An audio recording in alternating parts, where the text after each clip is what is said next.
to know and to have finally a sense of like coherence with reality. This feels like stage 4 cancer, because I really felt like I was dying.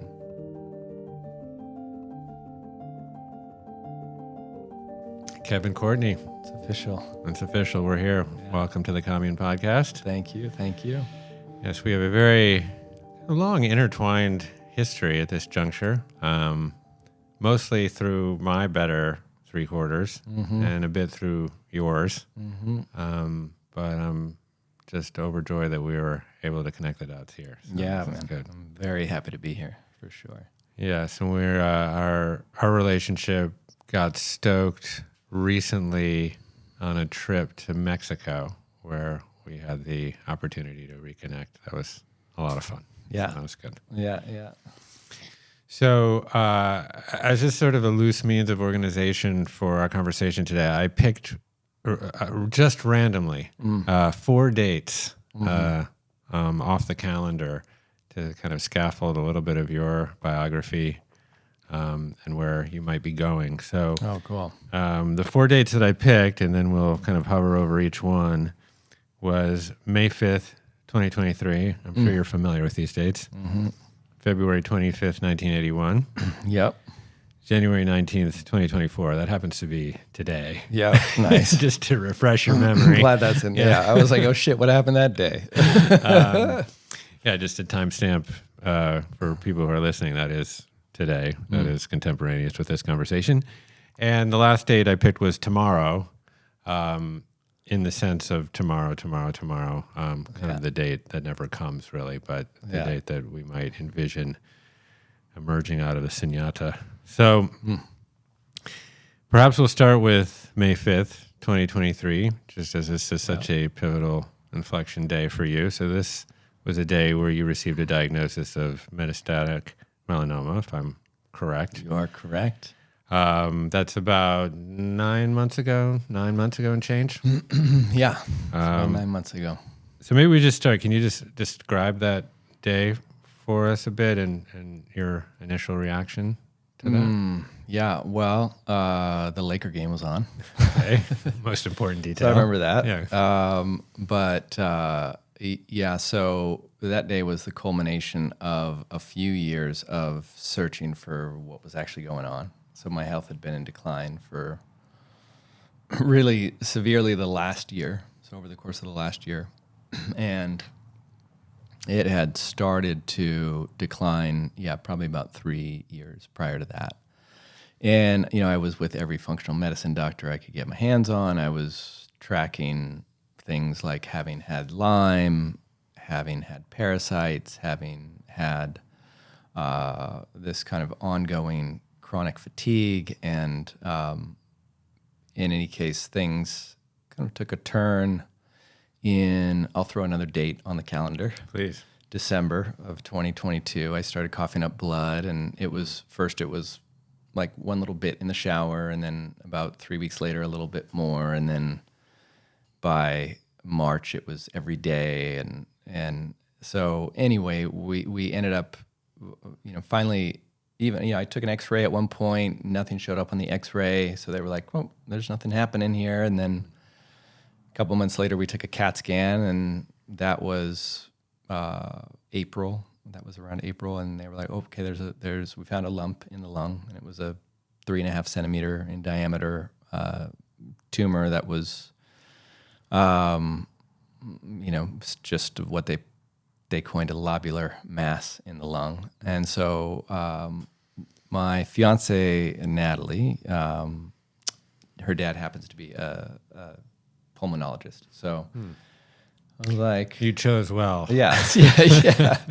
Yeah, so we had a guy in-house, and he's, Gil's in his 70s, and he's been a doctor for the last 40 years of his life, and he's just, he's the man at St. John's. And so anyway, we flew out from New York to come be with him, and we took a PET scan, and I was like, let's get conclusive about the results. And I was sitting in a doctor's office with one of the top guys in the field from many people's perspectives, and we celebrated the fact that it wasn't cancer.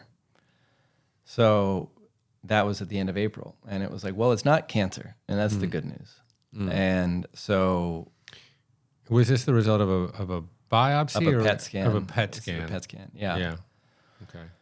So basically, at first look, there was this big celebration of, okay, like this is a massive relief. And then, the deeper world within myself, there was like a very deep degree of discomfort because I thought, well, fuck, if that's not what this, like, then what's going on if that's not the answer, And ultimately, Gil just lost sleep over it and was like, something ain't right, and I want to go in and get a look, and so let's do a bronchoscopy and go in and biopsy. And so he got with one of his colleagues and kind of stood alongside his colleague as he did the procedure. And I got a call from Gil like the day before. He's like, I'm not doing it myself because if anything happens while you're under, I don't want to live with that one for the rest of my life. And so anyway, so there I had these two incredible pulmonologists in my lungs for about an hour, and they came out and had biopsied it. And, Gil's response was, your lungs are as healthy, they're textbook, healthy lungs. There's just this piece. And, we took a pretty aggressive biopsy and what have you. And so anyway, about 5 days later, Gil called me while I was watching the Laker games, and he said it's not good, and it's melanoma. And so basically they took a much deeper look at the PET scan and found a network of multiple tumors, and basically said, melanoma doesn't have the same kind of metabolic function so it didn't get picked up because there were no hot spots on the PET scan, and it basically was, they came to find that it's this particular type of, it was stage 4 diagnosis of this particular very like unique type of cancer. And so that was the sort of everything leading up to that moment. And I think so the thing that I think I've had a hard time explaining to people is the paradox of that call on May 5th being like a grand relief in one sense of like, this is what this is, and that tracks. So it was the first time that the diagnosis tracked with what I felt was going on. Right. And that I can't tell you like what a relief. Yeah. That was from to know and to have finally a sense of like coherence with reality. Like, this is what this feels like. This feels like stage 4 cancer because I really felt like I was dying. Yeah. And had you ever had, melanoma is generally associated with skin cancer, right? So the biggest risk factor of which is overexposure to UVB rays. That's why a lot of people get, they go to the dermatologist, right? And if, a funky asymmetrical mole shows up, sometimes you get it biopsied, et cetera. Yeah. Some stage, in some circumstances, can get into the lymph and then become metastatic, as far as I kind of understand. Yeah. There's a number of different kind of mutations that can exist within these melanocytes. There's a layer of the epidermis that causes those cells to mutate and dysfunction, and et cetera. Yeah. Had you ever been, I guess I should ask you, was the origin of your melanoma kind of more of a typical skin cancer, or was it something else? Yeah. It was originally a melanoma that was found on my back in 1998, which was an absolute miracle that we found it, because I went into the doctor for a completely unrelated thing, and while I was there, he said, "Oh, let me take a look at this mole. It looks a little funky," and the depth of it was right above my spine, and the depth of it was pretty severe. And the doctor was like, we lucked out because, a year from now, this would be an entirely different situation. So they took that out, said, so long as it doesn't come back within 5 years, 3 years later, another one came up on my leg. Okay. And that was that moment. And then, so now we're throwing more dates in the mix, but I think it was around 2012 2010 that we found a third one on my back.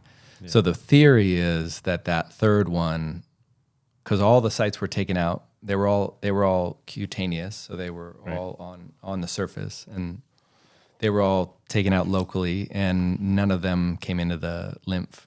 None of the cancer had spread to the lymph ever, and so by all accounts, I was fine.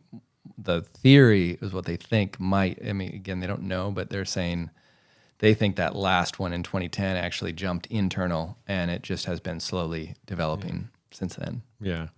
And did you have any genetic predisposition? I know there's like BRAF mutations and things like that. Yeah. I mean, I have definitely a family history of cancer, not skin cancer specifically. So, actually, my cousin, I have a cousin who, so I've got family members that have had all sorts of variations of cancer. So it's in the genes for sure. Yeah. Okay. So you get the news. Yeah.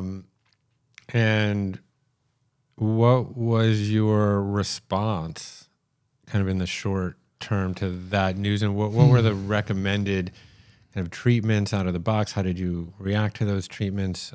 Just give me us a little window into Kevin in June. Well, shock was the first one. I think like sitting I'm just sitting with like the fact that we even get to have this conversation right now is very, it's its own process, and so I really appreciate being able to even look at it like this. And I apologize if my question seems clinical in a way. No, not at all. No, I feel like every door, opens up to like infinite possibilities. So, but yet it is. I was really. It was like a bell getting rung. I was really in shock, and I had two of my dear friends next to me. Natalie happened to be traveling, so she was, I think, in Montenegro at the time, and it was like, friends' hands on my back, just like dealing with me in shock, and me like getting a sense of, to hear Gil's voice, to hear the gravity of his voice, and basically, to have a couple dear friends that are doctors that are like, this is not good, And so that was my initial strike, was like a deep, deep fear. And then I kind of internalized that, woke up the next day and was like, all right, well, let me start to get educated on what's happening. And so the next few days was like extreme overreactive hypervigilance to figure out everything I could possibly figure out as far as what this is and how can it be treated and how can I treat it naturally and how do they want to treat it medically. And so, it was a lot of research and conversations and overdoing it to the point of complete exhaustion. Yeah. I mean, from what I've read, it appears as if the prognosis on stage 4 melanoma has improved significantly over the last 10 years. Yeah. And it is still a relatively severe prognosis generally. Yeah. And I think just the weight, the accumulation of the weight of what we even imagine when we hear stage 4 cancer, and of course that's one of the aspects I want to mine, because just this word. I know. Just the word. And I think as, we progress in our conversation, I think this is one of the incredible services that you're providing for the world at large, is just letting the air out of that high pressure balloon of that word, which is so scary. And it's scary because it is so mysterious. No two melanomas actually have the same genetic profile. Yeah. So they are. It is so bio-individual. So I know you've written about this, and I'm certainly more of a part-time Buddhist in comparison to your history and interests and passion, but that you spent a good amount of your life meditating, I think there's a meditation practice in Buddhism called Maranasati, but like meditating on one's own mortality and on one's own inevitable passing. How did that work come into play at that moment? Yeah, for you? I mean, that's kind of the beauty of this. It was like, I would say there was a bit of traction on a very deep level. There was a bit of traction that enabled me to turn towards, in a way that was part of the accumulation of spending so much time in relationship to the contemplation, you know, and then like where the rubber meets the road when contemplation becomes, you've got someone saying, this goes one more place and into my brain and we're done, you know, and there, I would say the peak of that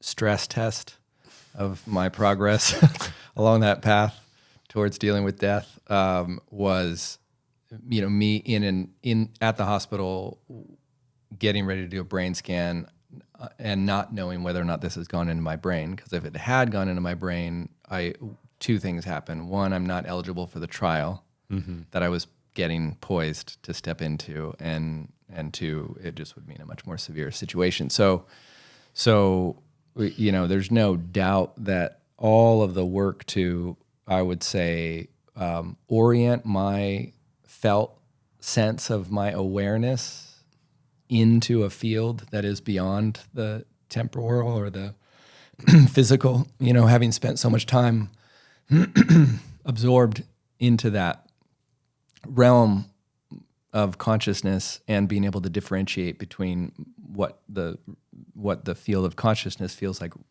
compared to what the world of me, Kevin Courtney, as a personality or as an ego or as a body or as an energy, you know, all of those aspects, that I did have a mastery of delineating between what is what. So that, and thank God for that. And that did give me a sense of stability and ability to be more functional. You know, I didn't go into, it was like, okay, this is what it is. And there's only one thing to do, and that's to step towards it. And so I think part of the stability, I would say, comes from those practices for sure.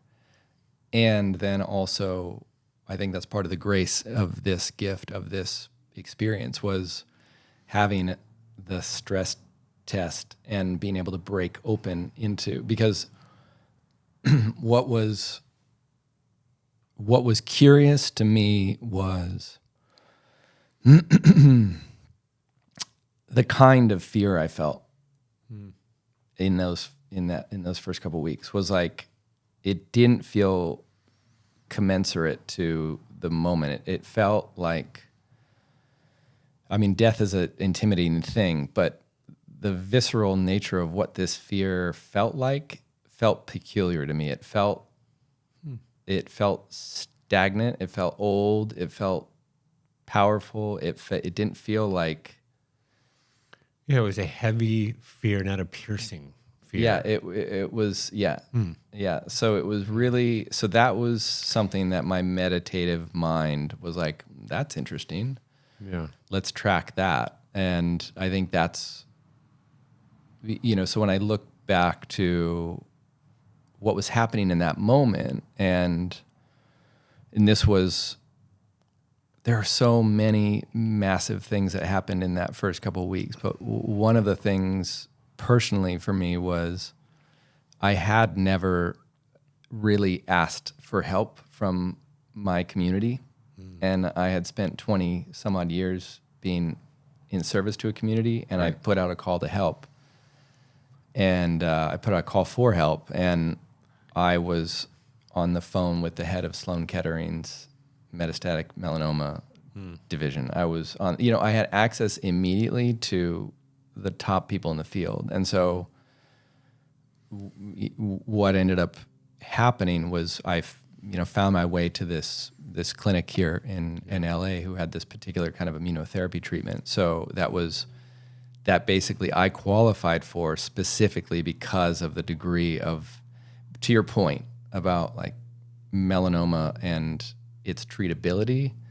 my particular kind of cancer and the particular advances in treatment, I was in the highest percentage of possibility for survival, based on what they're able to do now with immunotherapy specific to metastatic melanoma. Yeah.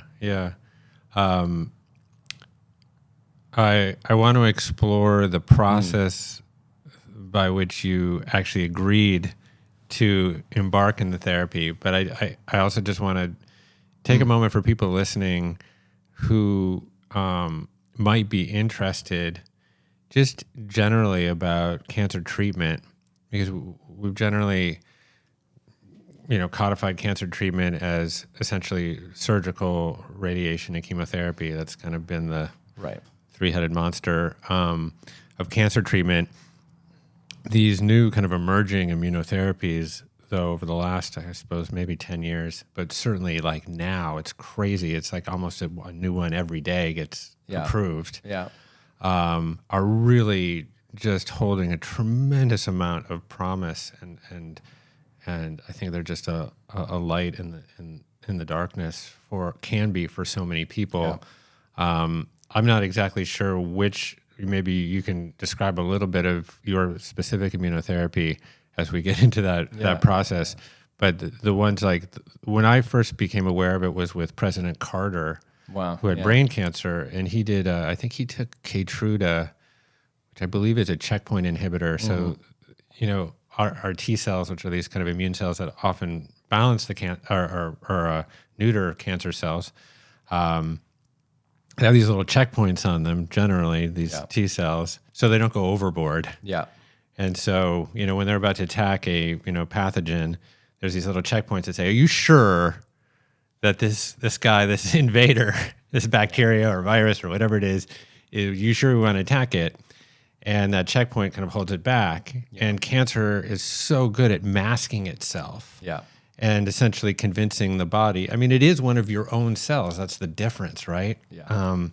It's not a pathogen per se. It is one of your own cells. So, and it's covered in proteins and other things that mask it, such that the checkpoint goes, oh no, that dude's cool. We're going to leave that cell alone. These checkpoint inhibitors essentially release the valve there and allow T cells to essentially do their work.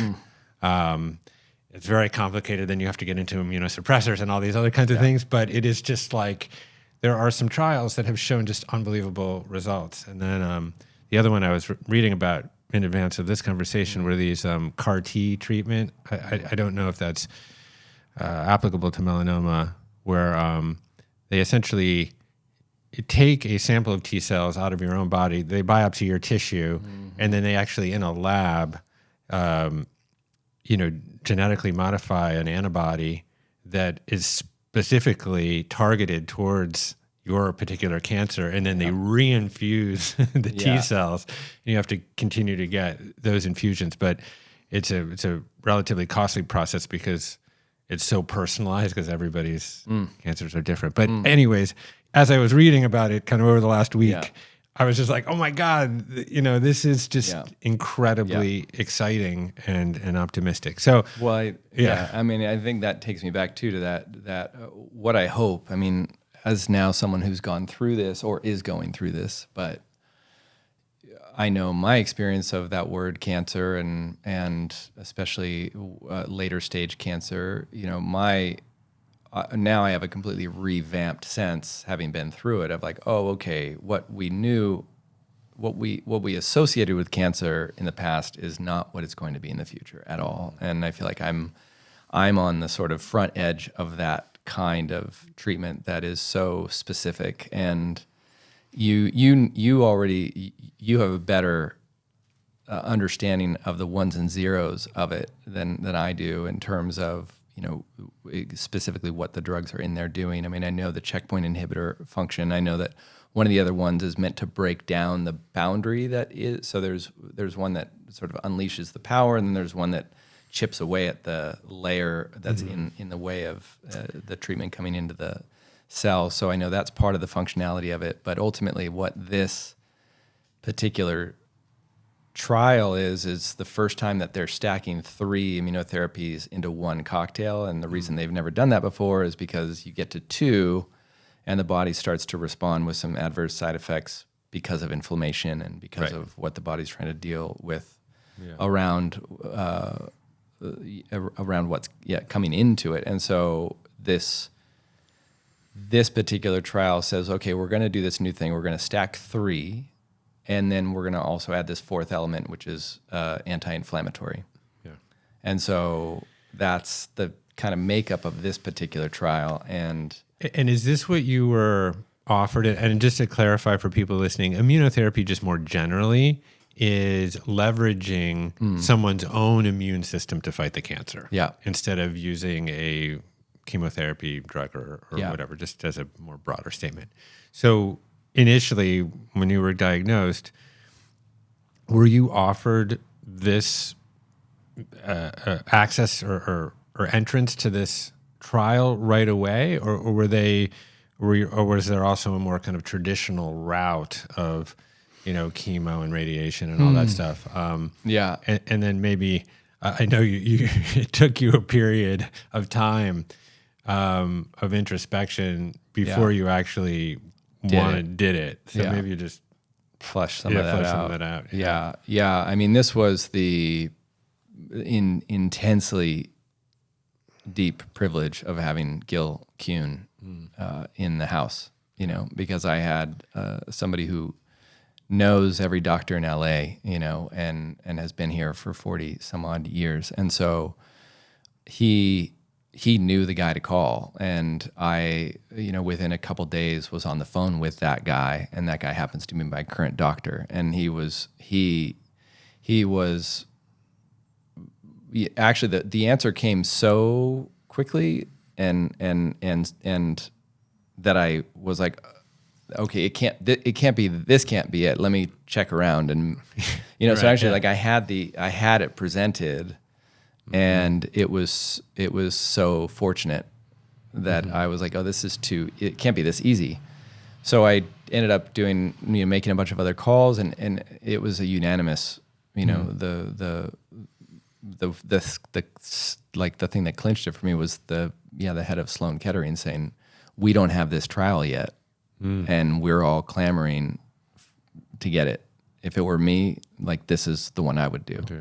Yeah. So I had clarity on that sense, but what I said to my dear doctor, who's a very strong-willed individual, very smart, strong-willed, and an expert in his field, not necessarily an expert in accounting for the power of one's emotional makeup having anything to do with the potential of forming cancer in the body, So there was not a lot of validity to my side of the equation, where I was like, well, you wouldn't utter the words quantum health in his office, or right. But I would, to his dismay, And so like we got into this thing because I had done what I had said in Mexico, I had literally healed my knee through quantum healing 3 years prior by meditating on a healthy body and collapsing the time between the injury and health by way of all of these techniques that we have the advantage of having now. Cue Joe Dispenza and all of his work, And so, like, having that outfitted in my consciousness, and also given the nature of what I do now, what I do 10 hours a day is sit across from somebody and listen and then dismantle the architecture of their physical, their energetic, their mental, emotional, their intellectual, spiritual realms, and pull all that apart to get a good look at it so that we can unearth whatever's getting in the way of that thing being optimized, those systems being optimized. And so my lens looking at this was like, okay, well, for me, that key was coming across this definition of cancer as cells that divide before they mature. And when I was, so there was, at the very beginning, when I kind of pushed back to my doctor and I said, listen, I want to take a while to, I feel resistant to these drugs. I feel resentment about the system you live in. Yeah. There is another way. There are other ways. There are natural ways. I want to get all that straight. And he was like, absolutely not. You need to start tomorrow. Yeah. And he's like, you're fucking around. Like, this is crazy. Like, you will die, And yeah, it was, for me, it was one of those moments, and that was very clear, where something within me was so certain that what I should do is stop everything and pull back and really take inventory of what was really going on for me. And the fear and the anger and the resentment, I didn't want to start injecting myself with these drugs with all of that in me. And so I said, give me 6 weeks to get my head straight. And he was like, I strongly disagree with this, but hey, it's your choice. And so that's really, like, to your question, that's really, that 6 weeks was the time in which I took every skill I'd ever learned in 25 years and turned it back in on myself in a way I never had, and changed. I mean, that's the beginning of changing, my life. And I wonder if he now sees the wisdom. I bet not. But still, I'll pose the question. In going into the therapy, fully grounded in your parasympathetic, essentially. Yeah. Like sitting peacefully in the fear, sitting, using your parasympathetic to foster the most balanced immune system possible, such that the administration of drugs will be the most effective. I mean, again, it's hard to build these bridges from alternative medicine into conventional medicine. But anyways, clearly, so I know that during that 6 week period of introspection and in interoception probably too, there was obviously a deep kind of meditative practice going on. But I know you also got some very, very intense structural work that you've described. Can you just describe that a little bit? Yeah. So I'll get back to this point of, like, he does understand, and also has a really hard time giving validity. It's a very interesting paradox, because it's like, so I get many reasons why that's happening, but ultimately, I left his office, but when I was in the throes of the confusion around how to move forward, we had a meeting at the clinic, and I left that meeting, and that was kind of my final moment. I remember I was sitting in a car with Natalie and my dear friend Aaron, and I broke down in tears, and I was like, something just doesn't feel right. Like, I don't want to start this. And so I decided to say no. And right as all of that happened, I got a message from a friend who said, I have somebody that I want you to see. And this person, they are a body worker, but to say they're a body worker is like, they've studied all sorts of modalities. They've been through all the doorways of, shamanic, chiropractic, every kind of derivative of structural work they've pursued, and they spend their time now working with people that are in late stage cancer to basically maybe you have them on at some point to explain their work, but in short form,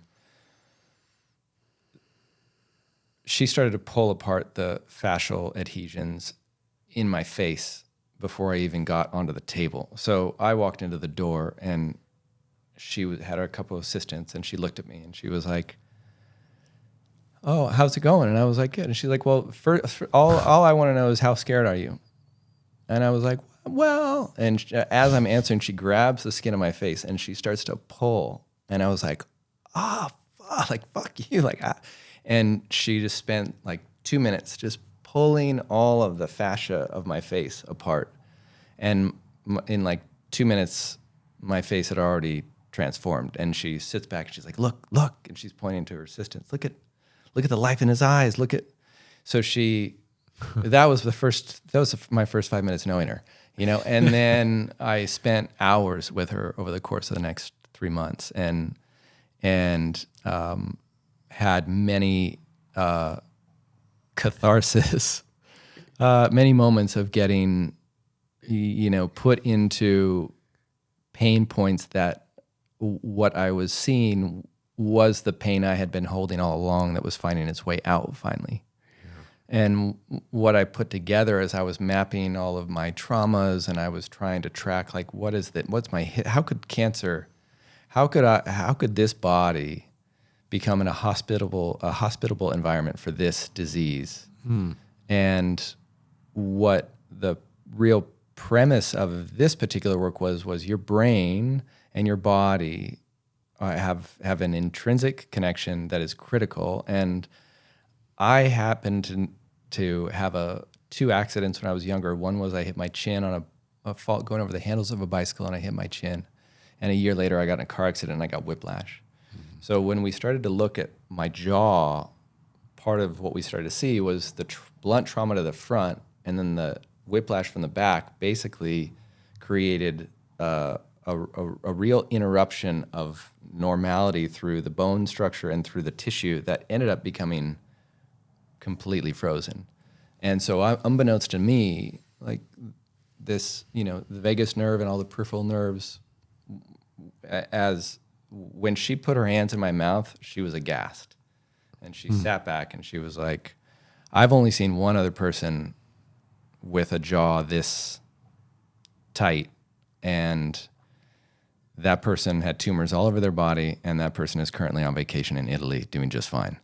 And so her big premise was if your brain and vagus nerve and all of the current is interrupted and you're not able to get power into your body, the body is going to grow cold, dark, damp, and there's no better environment for mold or for cancer to grow. And so we need to get your brain-body connection online. And she was she was like, I can't believe you're even alive, given how you're not getting any signal. You're getting, we weren't able to like quantify it as like 10% or whatever it was, but she was like, literally every place she went in my body, the nerves were completely offline, and we just pulled and stretched and brought the system back online.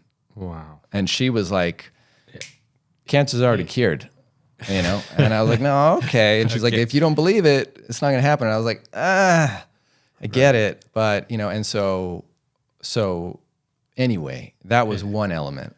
Yeah. I mean, I don't know if anyone listening has ever had that work. I certainly haven't had it nearly to the degree that you've had it, but I did have a session, with the surgical gloves and like up into these cavities where no one belongs really. It is one of, well, first of all, it's just one of the most painful experiences that I had ever endured. I think I've read about you roaring like a lion during some of these sessions. I mean, literally being held down, like at one point, like multiple people holding me down and me saying, go, like fucking let's just get at it, And so there's clearly, given, by dint of the accidents that you endured when you were a kid, there was some physiological trauma. But these places of physiological trauma also tend to be the somatic areas where we're actually holding some form of emotional or psychological trauma. I wonder if you connected those things. Well, it's really what was going on was the thing that I was tracking was the fear. And, really getting back to that felt sense of whatever this fear is that I'm feeling doesn't feel like it's about this moment. And essentially, as I started to get the tissue broken up, and as I did an inventory of my history of trauma, that line kept coming through of a cell that divides before it has the opportunity to mature. And so when I think of what that had me start thinking is, what aspect of me has not yet been invited to maturity? What part of my psyche, what part of my inner child has yet to mature? And so as I was both structurally being taken apart, I was going back to this history and ultimately landed, again, by the good grace of a lot of support, had some moments of real clear guidance that pointed me back to the specific moment. All the signs were saying, go back to the moment when you were 8 years old and you found out your father had died. And it's in that moment that is this critical juncture. And again, it's much more than we can get into on this podcast or in this conversation, but I again put all of my attention into this domain of myself and listened and sensed and felt, and what started to come through as the body was coming back online and as I was freeing up the tissue was insight into what had really gone on. And what I felt for the first time, I'm 51, right? So this is 43 years ago. This is February 25th, 1981. And I'm 8 years old. I have 4 older sisters. I've got my mom. I'm the youngest.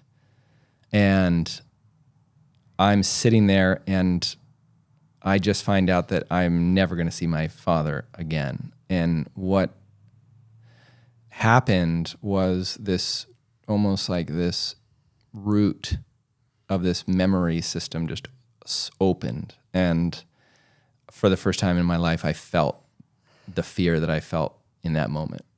And it was absolute terror. And I would have told you for my entire life that moment, losing my dad, was foundational to who I was becoming, who I became. And I also would have said that it taught me resilience, and that it enabled me to be who I am today. All these things that I would have been able to portray the value of. What really happened was the part of me that feels the most went completely offline. Yeah. And froze in time. And when you start to look at the quantum aspects of this, and we look at what we now are starting to understand about interstitial tissue and light and energy, and when we think about the psyche and the sort of holographic nature of the mind, and from my perspective, on a tantric perspective, from a yogic perspective, I would say, okay, sure, people talk about chakras as wheels of energy, but what they are, when you drill down, is this convergence of elemental forces mixed with memories, mixed with the body's vital energy. And those things along this vertical axis of nerve plexes, from the tailbone to the sacrum to the solar plexus to the heart to the throat to the midbrain, this network that happens to also map very closely to the endocrine system, nerve centers, combined with all of that content.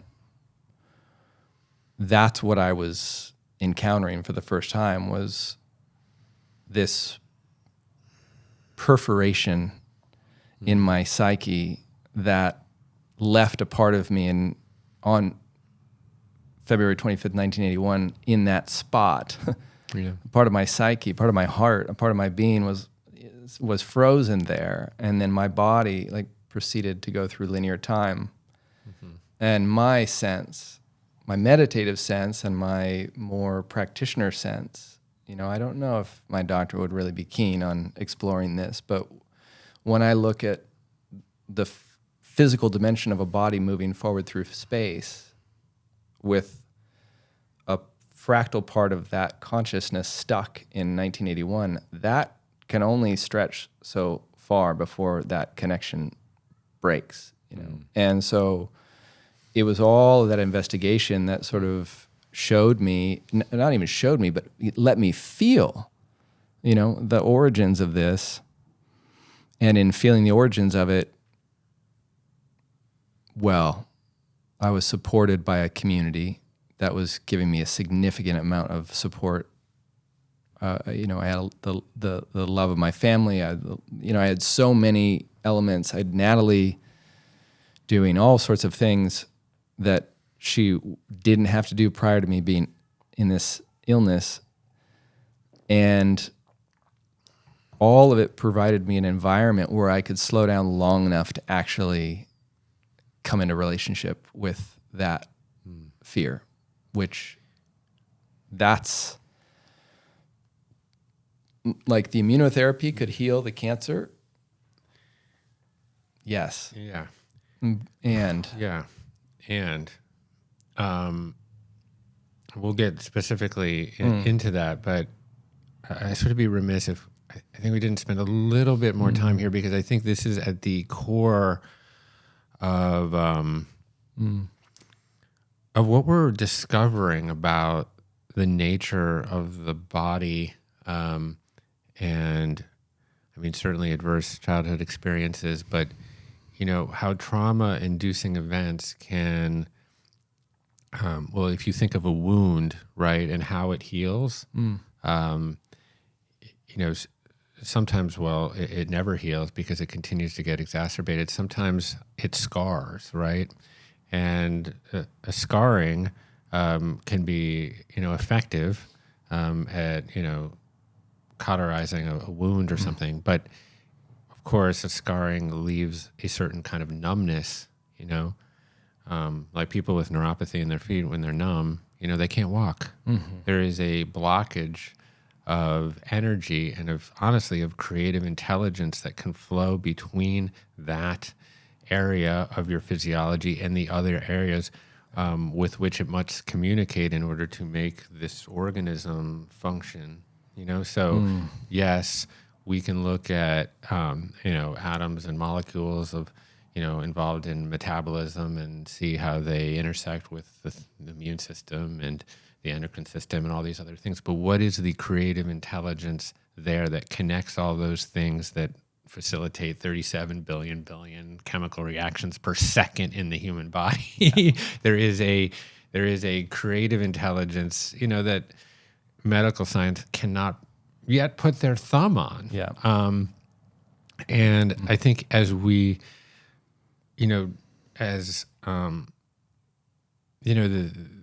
this experience that you went through that, could break up sort of that emotional scar tissue. Yeah. To sort of re-enable the body to talk to itself.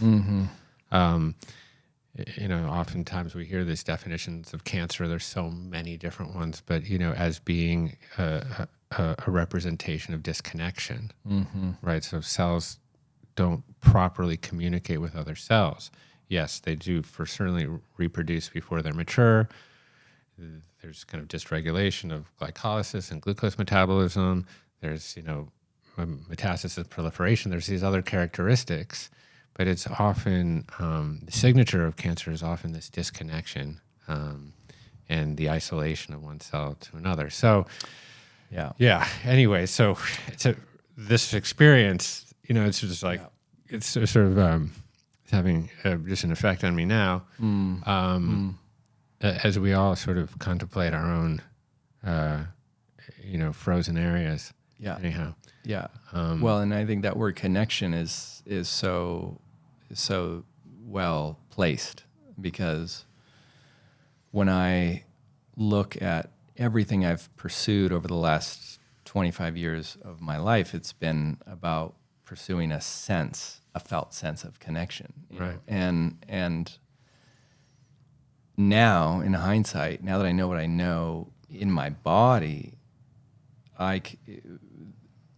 there's a catalog of memories of moments that reveal themselves to me, that show me that this was essentially the voice of the space between those connection points, and that to have that, this is that idea of when healing happens, healing sort of forward and back in time simultaneously. It's like, I definitely, the connections sound now. It's true. I can sense it. And when I look at the existential nature of my pain for as long as I can remember, it's like, to have this part of my heart shut down, so to lose the frequency of the communication of whatever the information was at this critical juncture. Isn't it amazing that the tumor was a perfect circle right here, and it's like, okay, that is something. And so it's to have that now connected is revealing, it's answering questions I stopped asking a long time ago, or questions I thought I already had the answer to. There's so much of an exchange of intelligence happening now that wasn't before, and it's just a completely to have had the experience of the pain of that miscommunication or non-communication, and then to have it connected for the first time, I feel like I'm done. Yeah. Like in terms of the thing I have been seeking, the deep thing that I would never have been able to articulate. Like, there was an arrival point that feels complete. Yeah. Well, I suppose this is the thank you, cancer, I love you, cancer epiphany there. Yeah. So I know that sort of became a mantra of some sort for you. And I think you've just described kind of why. I mean, it's not just a kind of a hashtag platitude, that this was sort of something that you could find a degree of gratitude in despite everything that it's confronted you with. Yeah, and I think what was wild in part about this experience was I was a dear brother, friend of mine was dying of cancer last summer, and he died in the middle of the summer. So I was also in this relationship to losing a friend that was. So I was watching the sort of ravaging nature of this disease, and that premise of fuck cancer, like, and that rallying cry of like fuck cancer, right?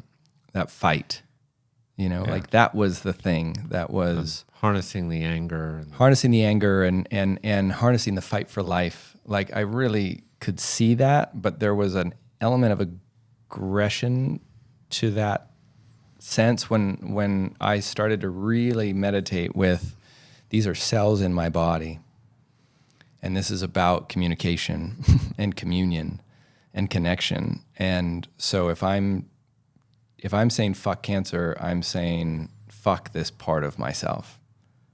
Like, I don't want to communicate that idea to this body, and I don't want to put that kind of workload on my immune system or on whatever the matrix is that connects the emotional body, the physiological body in its full great detail, and then to the way, however, I mean, the words you just used to describe the cosmic element of it, like all of those aspects,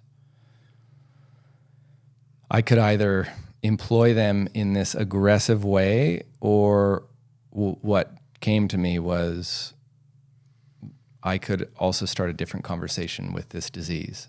And one of the other sort of insights early on was cancer is either a call home, it's either time, and this might be a little bit more of a spiritual perception of this, but think about a body and a soul embodied and that body getting sick.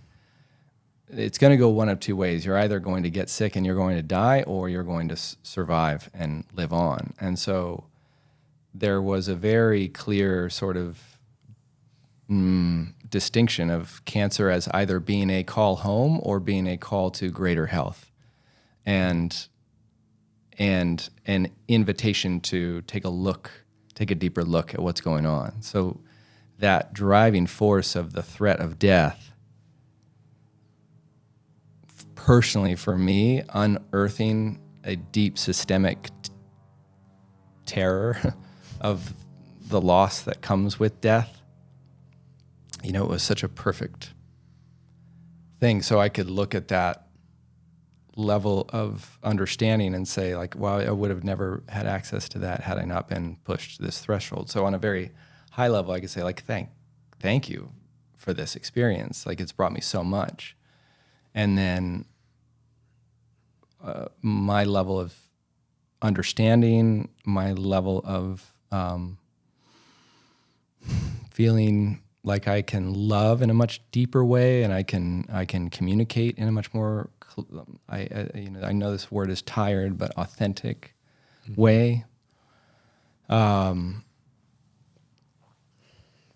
of that would have happened. Yeah. Well, I mean, in an era that's characterized by divisiveness and, a political invective that is just as odious as one can imagine, and loneliness and, all of the other forces of disconnection, to put yourself forward the way that you've done and see so much outpouring of community and connection and love. I mean, this just must, brim your heart with joy. Yeah, I mean, it is it's a really good point. It's like, as you would imagine, I'm getting a lot of folks reaching out that are going through it. And without a doubt, the most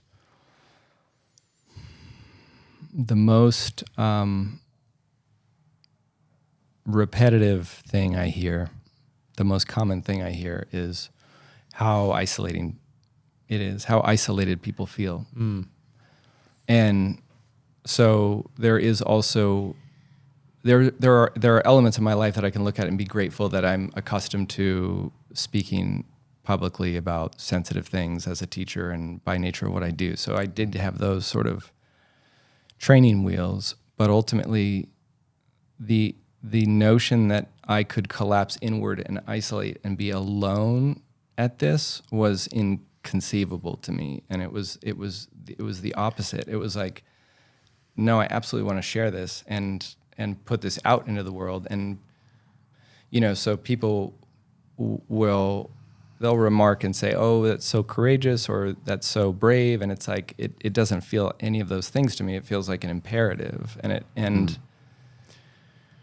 the level of healing that's come by way of receiving, I received messages early on from people that said, you don't know me, but I did your class on Gaia. I've never met these. There's so many people I hadn't met that basically told me stories about how their interactions with me changed their lives. And it was like, well, the people don't. This was like what happens at a funeral, or people aren't usually alive to get this feedback, right? In this way, and so that was incredibly healing. and to that little boy, that little boy whose heart was broken. And you say scar tissue, and when you talk about scar tissue in that way, and I'm really trying to open and be in this story in as open as a way as I can in this conversation, it's like the scar tissue for me was who I was in the world. So you're saying scar tissue, and I'm like, oh, that was that was the version of myself that I presented to the world over the course of a lifetime. Yeah. And now that got opened and dismantled and pulled apart, and it's like, oh wow, who I was and who I was as a teacher and who I believed myself to be actually all stemmed from that moment of closure of that little boy's heart in that moment of time. And so now that all that is open, it's just a completely different game. Well, this is what children are so really incredible at doing, is using what they have, to make the best out of the best situation possible given the circumstances. Yeah. So we often take these, our personal traumas and leverage them into our greatest strengths, and then we sort of sit atop of the shoulders of that trauma and be like, look, well, I broke that cycle, and now I'm using that trauma to be in service of all of these other people such that, they don't have to do that, all that stuff. But oftentimes that actually neglects actually mending the trauma within yourself. Yeah. And this is, of course, like the great epiphany, for those of us who are fortunate enough to have it. And, they often do arise, in confronting some great obstacle. Yeah. This is, I suppose, the great Joseph Campbell hero's journey, right? Yeah. Yeah. Well, And that is the, really, I look at everything I've created to when I left my corporate life and went to pursue this thing that felt more meaningful to me,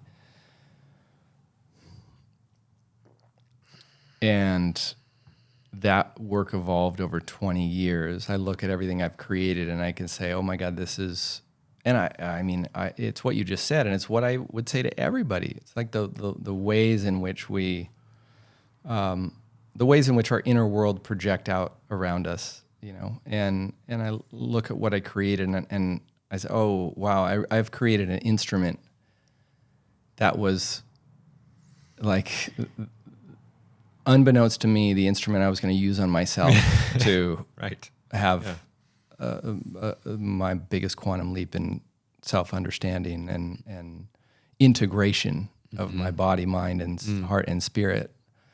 And so it's like, oh, isn't that beautiful that the shadow created this experience that had the rest of my intelligence go in and do due diligence to figure out how to crack this code. And then it was a perceivable sort of death sentence, or the misperception or the perception of this thing being like, oh, fuck, this really, I could die. Like this could be it. So the stakes change, and all of that heat, and then taking that heat and taking those tools and going like, wow, okay, I get to like do, in my world, the work I do is called insight. And so I said, oh, I get to do insight to myself, and that was what I did. And I was like, well, fuck, man, I just stress tested that, and this thing holds, this is a good architecture, and I just would have never known that it was really, I was creating something for my... As sturdy as it is. And so you obviously entered into the trial, into the immunotherapy trial. Was that sometime maybe in July? That was in July. Yeah.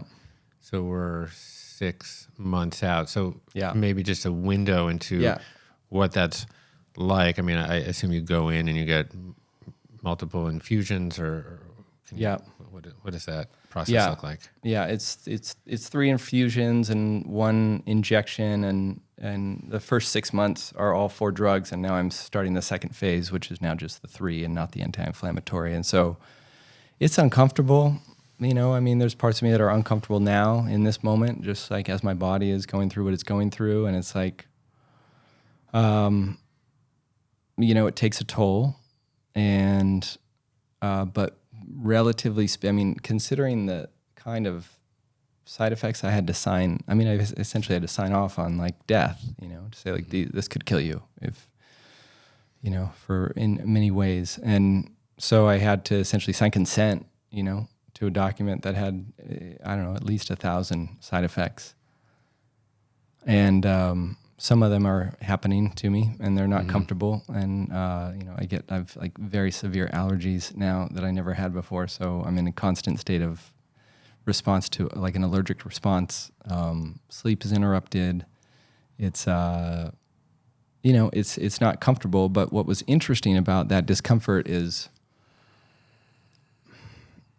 the nurses give clues, you know, along the way, and I've been paying attention to the nurses and a lot, and you know, movement was such a key element, and it was like everything. So I kind of, as soon as I started the trial, I kind of took to this belief, I took to this way that was everything I'm going to do is going to be in service to these drugs.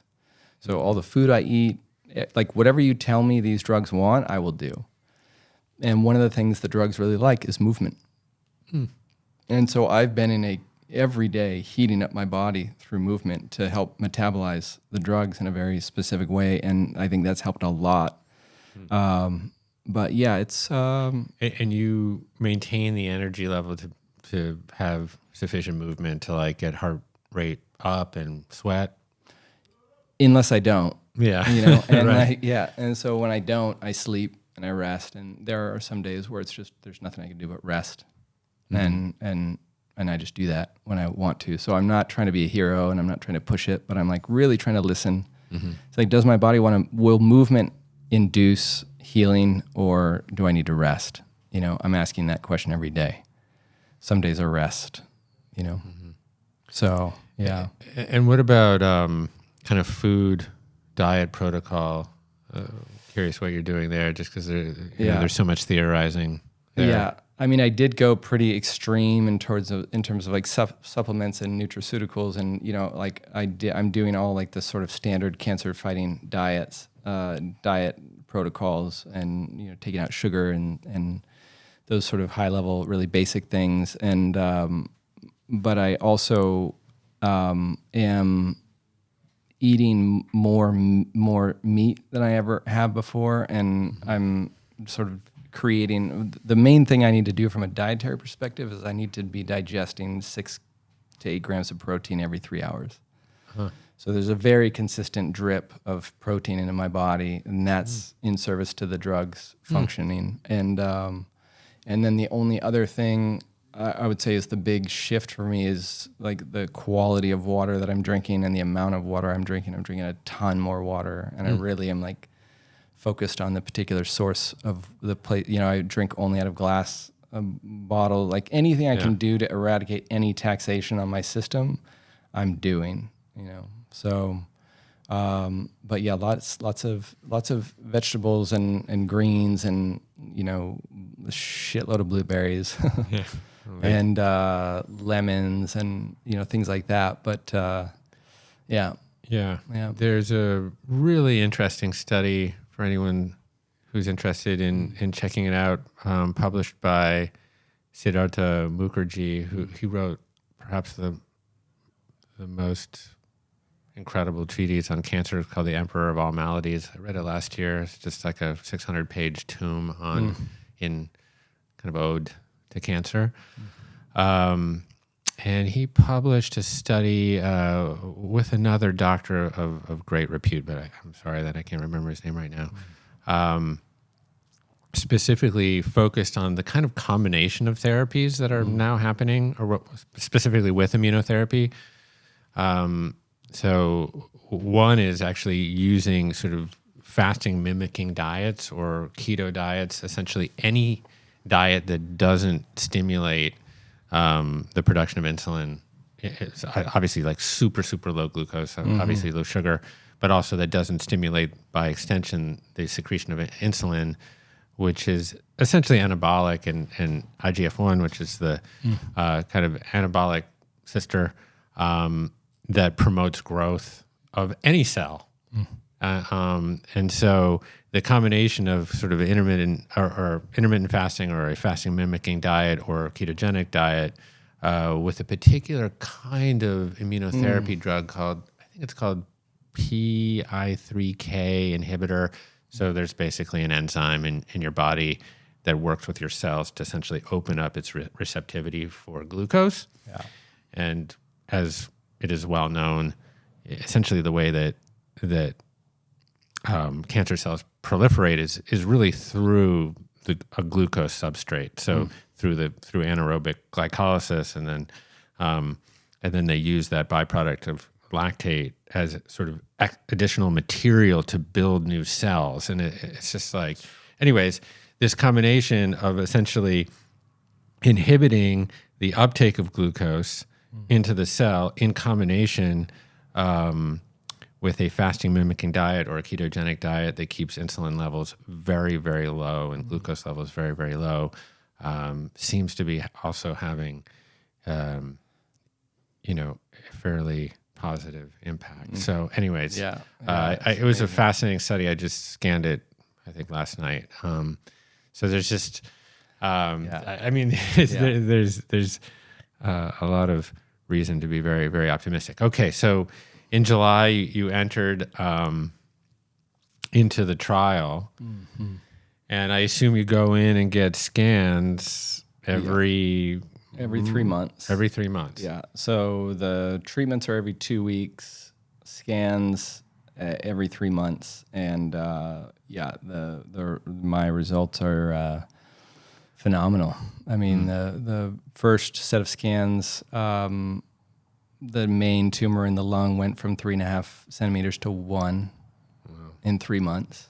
Incredible. And in the last 3 months, it's gone from 1 to 0.4. And so I'm really on the fast path to. That's amazing. So from 3.5, so the biggest tumor, if I'm right, went from 3.5 centimeters to 0.4. To 0.4 in 6 months. Wow. And 3 of the other sites are completely gone. And there's one other site that they're now questioning whether or not it's actually cancer based on how it's behaving. And so I think probably I have a biopsy in my future of that site. But next set of scans is at the end of March. And I suspect I'll either be cancer-free by March or close to it. Yeah. Is kind of what I am going for. What a year. Jesus. Yeah. So that's today. I mean, I know you got your scans maybe a week and a half ago or 2 weeks ago or something. Yeah. A couple weeks, yeah. So that brings us kind of to the present moment. And this optimistic outlook, I know, is sort of fueling your enthusiasm to bring more work unto the world. So we'll bridge the chasm until tomorrow. We know tomorrow never comes, but let's play with it. So I know that we in Mexico, when we were talking, we talked quite a bit about the work that you've done with Insight. So maybe unpack a little bit of what that is and how you're thinking about it, and how you're bringing that to the world. Well, ultimately, my perception of what Insight as a program is like a sense-making tool that is made up of the frameworks of Vedanta and Tantra and Taoism and a little bit of Buddhism is in there, and shamanism for sure. So taking these ways And ultimately, I spent probably I spent the last 10 years evolving the work, and where it's landed now. It was about 3 years ago that I was approached by multiple people that said, well, I want to facilitate this. They had been through the program, and they were basically saying, like, this is what I want to do, And so at that point was the first moment that I conceived of doing any sort of replicating of myself and enabling somebody else to do the work through their lens and create their own thing of it. And so I spent 3 years basically writing this manual, and 2.5 years writing this manual. So I've codified it and collected it and created a level of clarity around what the work actually is that has now, for me, feels like the foundation of what's to come. And so kind of reduced it down to, in effect, what I do is I sit across from somebody and I have a conversation with them. One aspect of it, the critical aspect of it, is that the person is showing up to be a practitioner. They're saying, like, okay, I will buy into taking a deeper look at myself. Mm-hmm. So they have that instinct, they have that desire from the get-go. And then what I do is sit, and I won't get into the whole sort of architecture of it, but it's in a sense looking at 7 different layers of the body and 7 different centers of intelligence and 7 different stages of development. And when you start to track those 3 pillars, that's, for me, I'm sort of tracking the correlation between those. There's 243 correlations from that model. And when I'm listening to somebody, I'm sort of tracking all of that and giving feedback. And so it might be as simple as somebody saying, hey, I'm, why am I so successful in the world? And why does my entire industry respect me and hold me as like the leader in my field? And my kids think I'm an asshole, like, what's going on here? Yeah, sign me up for that therapy. Yeah. And so we just start unpacking, like, okay, what's the nature of someone's, ultimately, what's the nature of someone's relationship to themselves, and what's their perception, and how does what is happening within them alter their perception of the world around them? So Insight really looks at drilling into those metrics and saying, let's unpack and open this. And once you see it and feel it, I mean, to this point of, like, I saw this place, I felt this place, and I saw this contraction, I felt the fear, I allowed for the feeling to fully manifest, and therefore I came to understand all the elements around that feeling. And that's essentially the nature of what I do, primarily for people in leadership positions, but looking forward, I think it's going to be more widespread. Yeah, just by to provide some background. Yeah. This has been a program that you developed, that you have been facilitating with seemingly high functional individuals and people in leadership positions. And now you're democratizing the teachings such that other people can do some of that facilitation. Yeah. I mean, ultimately, I ended up kind of inadvertently landing in leadership. And that was just because the first 3 people I started working with all happened to be CEOs. And that was in 2013. Yeah. So it ended up I ended up backing into this idea of leadership development. Mm-hmm. And, ironically, I got my degree in psychology with a focus on industrial psychology or organizational psychology. So it ended up coming full circle. But ultimately, my time is at a premium now, and that's only okay for me to such a degree, And so it was like, okay, yes, there is a collection of folks that can essentially, afford to get into this relationship, and my heart as a teacher and my conscience, doesn't allow me to just have that be the barrier to entry, And so, basically I had created kind of a community. So I've got like a group of people that pay me whatever they can pay me for the work. And then I've got this other group that pays, a rate that's commensurate with their world. And that can only go so far. Yeah. And so that was starting to it was bothering me. It needed to be solved. And so anyway, where we are now is I did a year-long apprenticeship with 4 folks, and that it netted out as one facilitator came through that program. And now I'm in the middle of the second apprenticeship, and there's 3 others. And so how that nets out, and as it stands right now, there are 3 of us. There's the one from last year, and then there's one that's in this program that's a really advanced, and they've been in the work. And so they're going to they're already starting to function as a facilitator. And so what we have now is this little group of 3.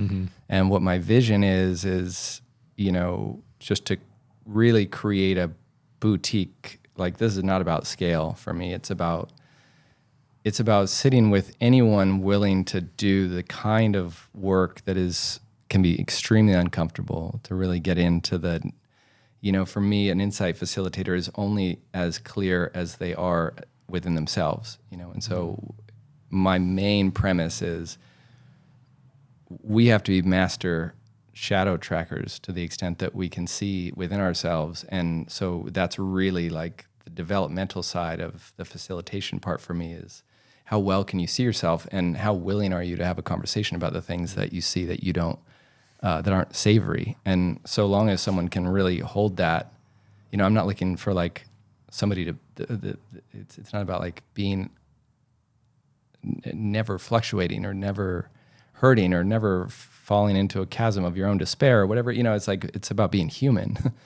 And so I think like when I looked at the world of yoga and the way in which, one of my sort of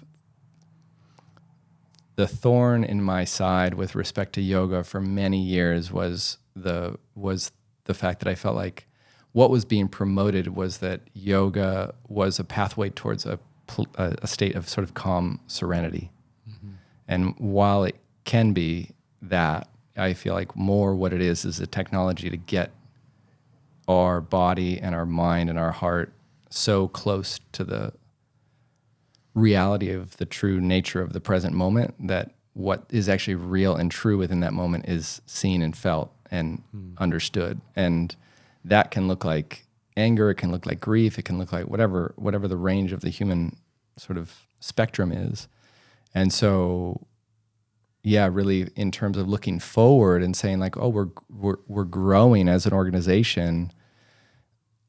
I don't know, man. It's like, I feel like I'm really doing a test to say, well, if an organization could be committed to, I think about like Nexium, if you've seen that Vow documentary, I look at that way in which that sort of, at least in my perception, a somewhat sociopathic leader can take really good information and distort it and twist it and have it just go fucking sideways, So for me, I feel like my commitment to my future and the evolution of this fledgling organization is to create an organization of people that are willing to be honest about the truth of what's happening within them in any given moment, and then that becomes a driving force to enable other people to do the same. And my sort of core thesis is the more someone can be in that level of clarity and communication, the more effective they can be. And also, I haven't seen it where when someone touches a depth within themselves enough that there becomes a driving force to do something in the world that is of them that they can't deny. And so I would say insight is kind of a Trojan horse for people actually coming to discover what it is they're actually meant to be doing from a really soulful level. So, from the leadership perspective, that's walking a fine line of like dismantling a leader's identity only so much as it doesn't send them into existential crisis, and actually so that's a little bit of a snapshot of it in any case.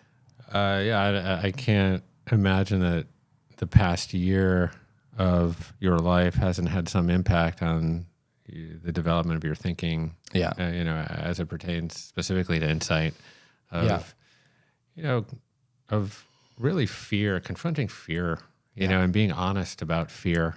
Yeah. Fear of success, fear of failure, fear of judgment, fear of fill in the blank. Yeah. It's really just when you begin to kind of disassemble all of our emotional and even physiological pathologies, you almost always find fear down there at the core of it. Yeah. Well, yeah, and I think the real nugget that I'm taking forward from this experience that I think I'm already watching weave into the sessions, because I feel like now I'm getting done in an hour what it used to take me 3 months to do. Something is so clear and direct, and what I would attribute that to is actually the dismantling of the control mechanisms that are those subversive protective mechanisms to keep us from feeling that fear. The things that the prophylactic that sort of makes it tolerable to be oneself amidst our fear in such a dynamic society. I mean, if look around, and it's like there's every reason to curl up in a ball and just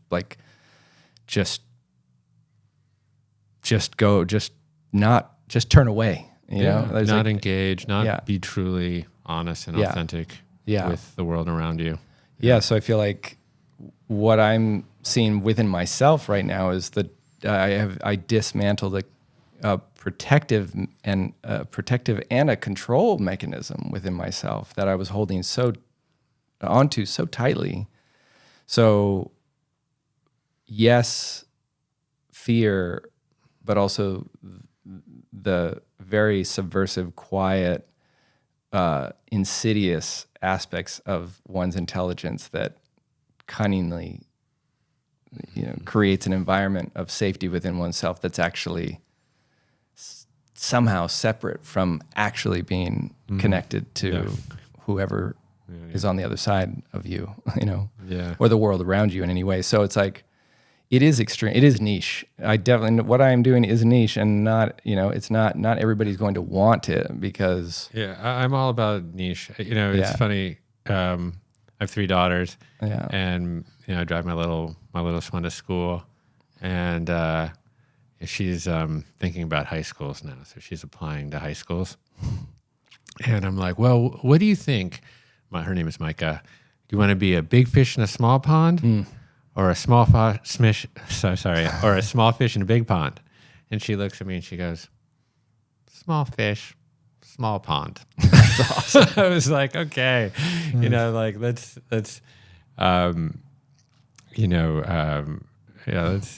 pop the balloon a little bit of, and not have to live within such a hypercharged world where, we sanctify, growth and bigness at all costs. So, a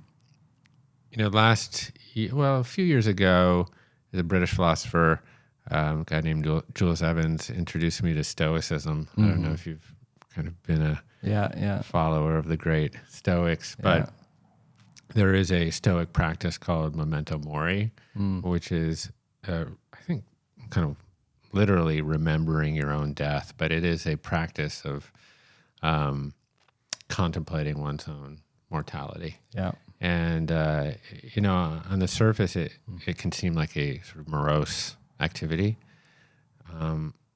But really, a lot of the Stoic practices are kind of categorized as negative visualizations. Like you imagine like doing something for the last time. Like what if that was that last sip of water you've ever taken? Wouldn't you just absolutely savor that water as if it were just, pure platinum, going down your esophagus? And really, what a lot of these actual contemplations do is that as you come back to the wonderful, amazing reality that here you still are, that you will actually have another sip of water, that it will wake up tomorrow. There is an unbelievable spritz of gratitude that can really perfume your life. And so I'm wondering if that is kind of a part of your kind of daily reality. Do you wake up with like, oh my God, I'm here and I'm just going to absolutely effloresce into this day? Yeah. Yeah. Yes. And yes. And it's like the surreality of hearing that you could die and then to like be in the reality of doing the math, and it's so vivid. It's like such a vivid time. And so what I feel like I'm bearing witness to right now, because I think when we talked in Mexico, that was my first time out of what I kind of was referring to as this proverbial cave that I went in to do this healing work. So I limited my engagements work-wise. I stopped publicly putting out writing. I just closed myself in for a matter of months. And Mexico was the first time I came out and kind of came back out into the world. And I was like, oh, whoa, that's different. That's a different directional quality to my attention and my beingness. And so, I land in this moment where now I'm back to a bigger client load. I'm in the apprenticeship. One of the bigger exciting things for us is we're doing a B2B version of Insight. And so I've got my COO and I going into this organization for a year to sort of bring Insight into the organization and infuse the operations from this subtle altered perspective. And I don't know how that's going to play out, but it's fucking exciting. And it's kind of like one of the dreams realized. And it's like, but that's a lot of creative energy. It's a lot of attention. It's not me in a healing process, of like turning all my attention into this energetic healing process. And so back to your point of your question, it's like, I can feel the formation of my new self, creating a sort of, again, this like slight, what's the word? It reduces the fidelity of that sense of like awe and just absolute joy that I'm alive. It's like, oh, wow, I went through this whole day and lost the plot on that, on that clear perception of the joy of life and taking every moment for what it is. And so it's like, I can see, and that makes perfect sense to me, right? That would start to diffuse and alter and shift as I would normalize into my new formation. And so it's like, but there's a GPS point in my system that is new, that ain't going anywhere. Yeah. Well, I think anyone who has had like a bad flu, can speak to the experience of waking up and feeling better, and then feeling just like so grateful to be normal. Yeah. But then you habituate to that normal, right? And kind of forget a little bit about what that flu is like. Obviously, your situation is multiple orders of magnitude on top of that. But and I think the thing that's interesting, I don't know, how much value this holds for anybody that is outside of this lived experience of me in this body, but this, I can feel in my relationships and I can feel in this exchange that we're having, it's like there's always this opportunity to soften and tenderize and open, and so I feel like when I think about the healing that's happened or this new normal, and the new normal is there's more of me available to have this conversation with you than there was last year. And that's the repetition for me, is like just this continued folding open. So it's like, I think that for me is the place where I will hold my attention and watch for that for the rest of my life. Yeah. And that's also gets me back to that gratitude point of like, thank you, cancer. I love you, cancer. It's like, oh my God, you return me back to a place within myself, and it's a place that I will not leave behind. And that's my new MO. Yeah. You know? Yeah, it's interesting. I think I shared with you maybe in Mexico that as a 13-year-old, I spent 2 weeks in Sloan. Obviously, my cancer was not metastatic. It was very localized and very topical. So it was just primarily addressed with surgery and liquid nitrogen up and down kind of my knee and around the patella on my left side. But it really honestly wasn't about me. I mean, you're familiar with Sloan and Anderson and Cedars and all the great cancer hospitals. I was also in pediatrics at that point because I was 13, so I was just willing to take a bed anywhere they would offer me one. And they had one in pediatrics, and of course I had a roommate there with terminal leukemia, so I was there admitted while my roommate passed away. So there's let's just say the entryway is wider than the exit at Sloan. So these experiences that we go through, for me at that point in my life, I sort of went in as a boy and came out as a man. There's like that time of my life, and these experiences, like at their best, we accrue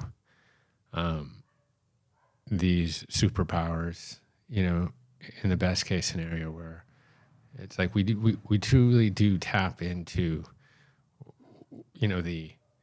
what it truly means to be spiritual, the identification of someone else's suffering truly as your own, the feeling of joy, just for someone else's joy, and these are the great, these are the great knock-on impacts of our struggles, and certainly it's just been a joy for me to witness, you just like the character that you've been able to, hold around this process, and the way that you've been able to share it in a way that's kind of both open but like super, super humble, and self-deprecating and with some degree of humor at times. And I just I know that it's just impacting so many people, and I know that you feel that, but let me just kind of underscore that. I'm just also thrilled that we've been able to reconnect here. After many years of, I know how many times you climbed those cockeyed lime green stairs in Tribeca up to Kula. I mean, and it really is. I mean, the reunion that we just had in Mexico, it has been a 20 some odd year relationship that's been, somewhat peripheral in some sense. I haven't had the opportunity to spend as much time together as I might have liked, but I even getting back to that sort of how healing telescopes backwards in time or forward in time. It's like, I just feel like I feel so grateful to be here. I feel so grateful to be here and to be available, to have myself open and available and free of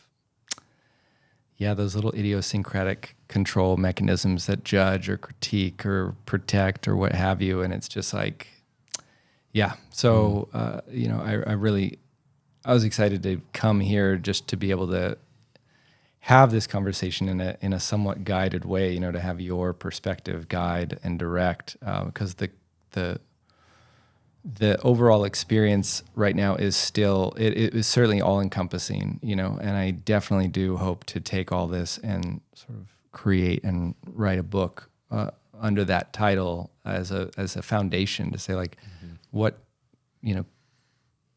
is there a new way to approach cancer as there are new ways to treat cancer? Right. And so, so thanks for, letting me riff on what's in my mind and heart in this moment, I appreciate it, because these conversations, cannot be planned really. There's an element of faith and trust in them. So where can people just keep abreast of your work and, the updates that you so generously provide? Well, currently my main public facing point is Instagram still, which is funny, but we're getting poised to launch a website. It's live, but it's being also tinkered with. But so Natalie, my fiance Natalie, has her Instagram handle this is Natalie, right? And it has been forever. And so we got a dog named Smooch, and Natalie was like, we got to have Smooch on Instagram. So Natalie's. So the idea was, okay, Smooch's handle is this is Smooch. So I have this is Natalie, and I have this is Smooch. And so I was like, well, what better name for a website than This Is Insight? So This Is Insight is going to be the front-facing. That's the shingle on the door. That will be the main access point. I think what we're currently starting to outfit is practices, meditations, contemplations, a library that sits there that's relative to the insight work, and so there'll be touch points for people. They can come touch those practices, see if they mean something to them. And then, as this fledgling team starts to expand, we'll get to have more bandwidth to be able to, receive all the folks coming through the work. And then, I think that's probably the best way to get in touch. Great. Well, this is a lot of fun. And to be continued. I hope we can make this a regular practice. Oh man, I would be so happy to. It's a treat, really. Right. Yeah. Thanks, Kevin. Yeah, thank you. Hey, thanks a lot for watching. If you enjoyed this video, then I think you'll love this one too.